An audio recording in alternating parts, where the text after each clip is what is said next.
Ashe and grand rising again to you all, my very beautiful people. Yes, you, my highly enriched melanin people. You, the Earth's original and organic humans, aka my fellow Africans. Yes, it is I, the Mystic Philosopher. And yes, it is evident that I'm still here with you on this side of reality. And welcome back to the Mystic P, or one brother would say, welcome forward to the Mystic P's talking again, aka under 15 minutes with I, the Mystic Philosopher. This is episode 25.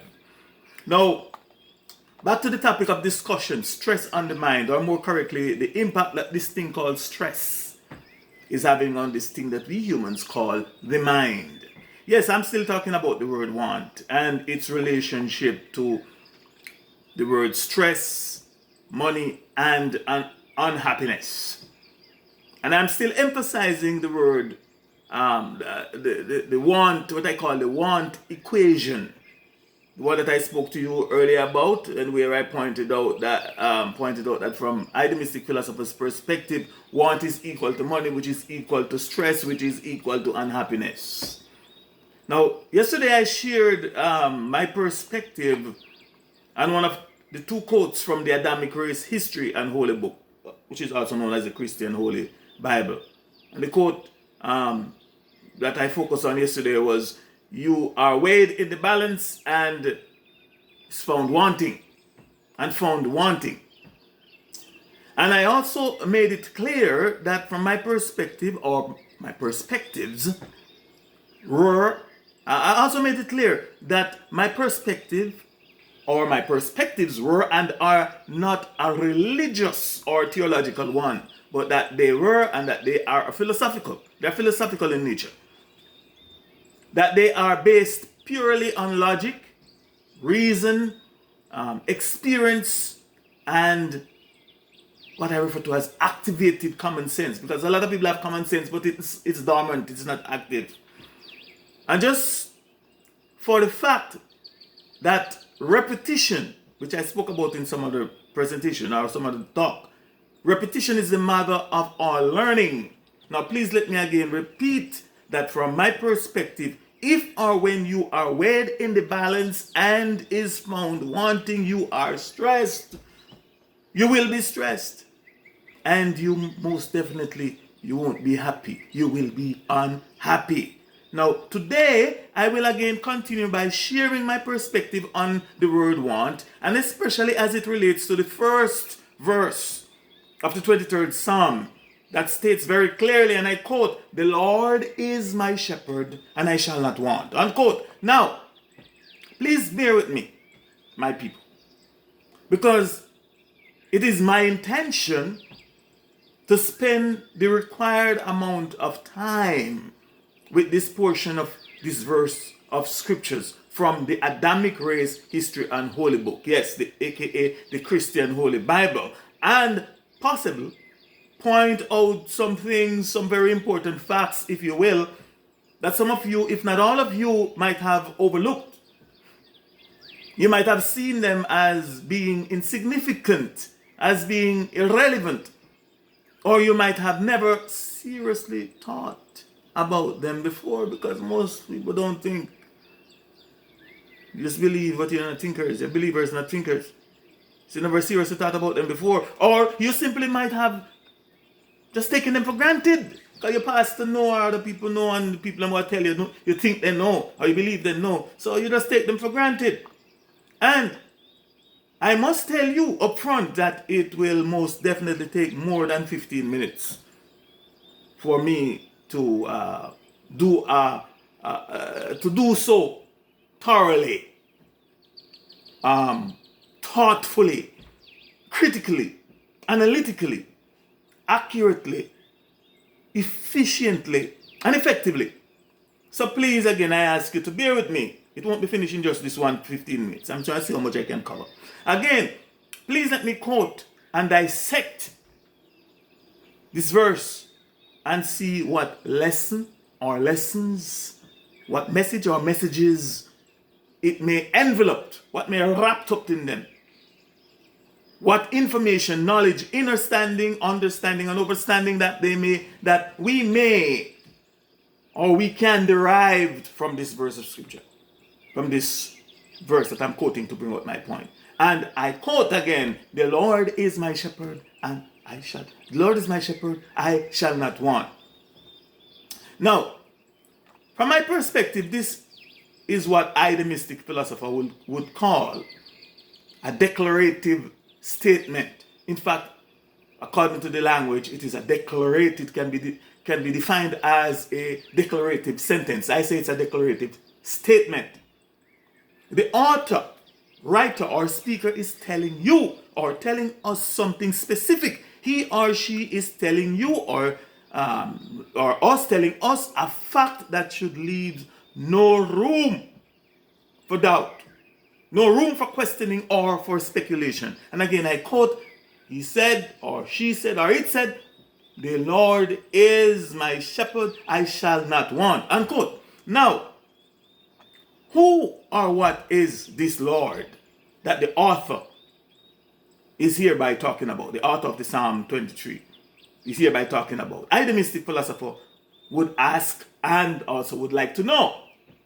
Now, for your information, and according to the English language, the word Lord is not a personal name. Please get that straight. It is not a personal name, but it is what is known as an appellation or a title, or if you prefer, it is more of a title. In other words, it, meaning Lord or the Lord, denotes something or someone or a person who has power, who has authority, who has influence. Some other words for Lord or some other words that are synonymous with the word Lord are the words such as master, ruler, king, queen, you name it. So here I am asking the question, who or what is this Lord that the author is hereby talking about, and what is his or her name? Well, without having to get into other possible related subjects such as history, anthropology, philosophy, ontology, cosmology, theology, etc., etc., our practical and activated common sense will tell us that because the author of this psalm and verse of scripture is a member of the Adamic race, and the book is the Adamic race history and holy book, the Lord of the book is the same Lord and creator of the Adamic race, and by extension, the Adamic races. And because there are so many races and descendants that have descended from the Adamic race, or from Adam, or from the Adamic race, then we discover that the Adamic God is both known and worshipped by his or its or her creatures, aka his people, by many names. He's worshipped by many names. Names such as Yahweh, Yahweh, Yahweh, Yahuwah, Jehovah, Jah, Yah, Allah, Yeshua.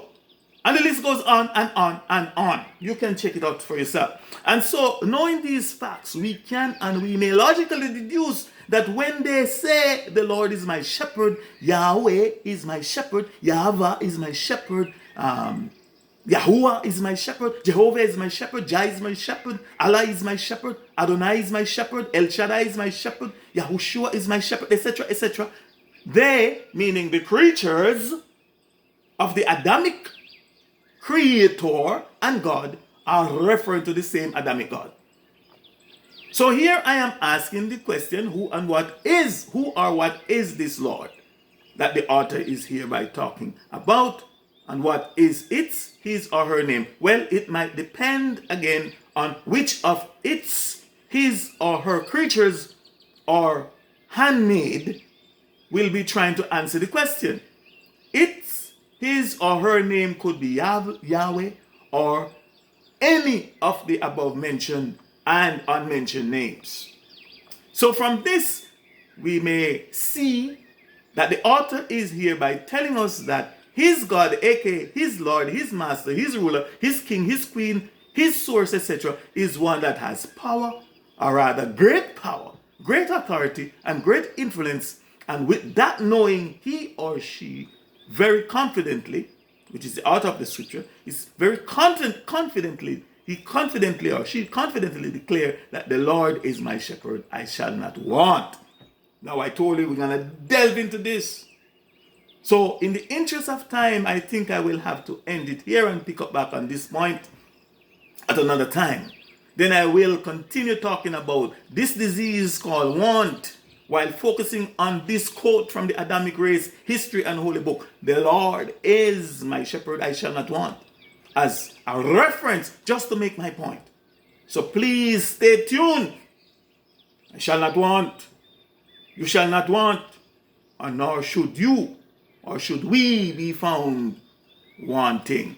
Now, let me quickly do a little one for you because some people love it. So, let me have some fun. Yes.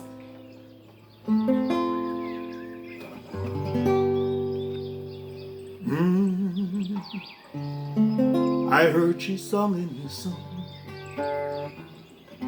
I heard she has a style. So I came to see her just to listen for a while. And there she was, this young girl, a stranger to my eye.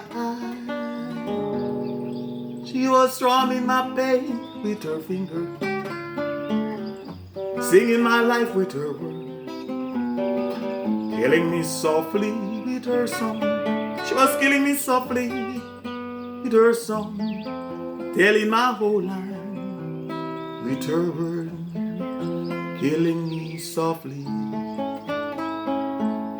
with her song.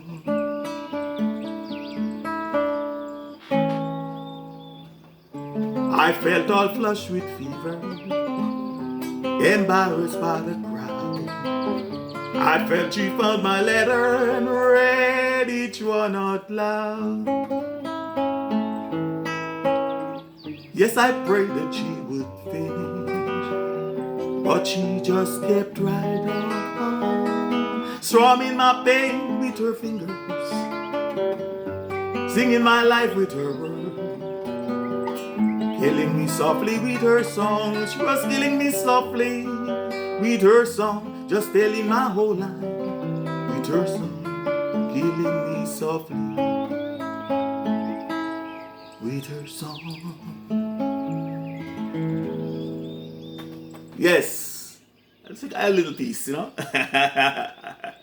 So again, I failed it here. It's under 15 and I'm running for time. So please join me if or when I am talking again, possibly in episode number 26, where and when I will be picking up on where I am now leaving off here, talking and focusing on stress on the mind, or more correctly, the impact that this thing called stress has or is having on the thing that we humans call mind, while still be talking and focusing on the word want.